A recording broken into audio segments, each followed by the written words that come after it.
ఈ రోజు మనం వెళ్తున్నాం పత్తి గింజలు పెట్టడానికి. ఎండాకాలం అయితే కంప్లీట్ అయిపోయింది, ఇక వర్షాకాలం అయితే స్టార్ట్ అయింది అనమాట. వర్షాకాలం స్టార్ట్ అయితే మనకున్న డ్యూటీ ఏం లేదు, పత్తి గింజలు పెట్టే. సో మా చిలకని అయితే మేము ముందే దున్నిస్తున్నాం అనమాట. దున్ని చిలకలం మేము పత్తి గింజలు అయితే పెట్టినాం. పెట్టేలోపు సాయంత్రం అయిపోయింది అనమాట. పక్కన నేరేడు చెట్టు ఉంటే అక్కడికి నేరేడు వాళ్ళు నింపుకోనికి దొంగతనం చేయడానికి వచ్చింది. ఎవరు లేని టైం అన్వేష్ అరే అన్వేష్ కొడతా చెప్తాను గింజలు కొట్టలేడు అని చెప్పేసి నేరేడు పండుని కొడతానా 3, 2 అడ్డదరా స్టార్ట్.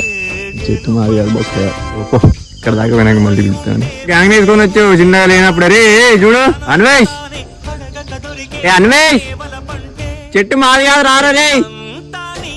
ఇంత తొందరగా వస్తుండే అతను లావు కాలని చెట్టు పైన పెట్టాడు.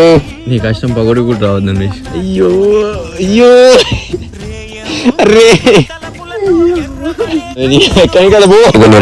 కంప్లీట్ అయిపోయిన తర్వాత ఇంటికి అయితే వచ్చేసిన. ఇంటికి వచ్చిన తర్వాత నేను మా వాడు కలిసి చెరువు దగ్గరికి అయితే పోయినాం. ఇక్కడ సూపర్ ఉండదు లొకేషన్. డైలీ వ్లాగ్స్ కోసం వీడియోకి లైక్ చేయడం, ఛానల్ సబ్స్క్రైబ్ చేయడం మాత్రం మర్చిపోకండి.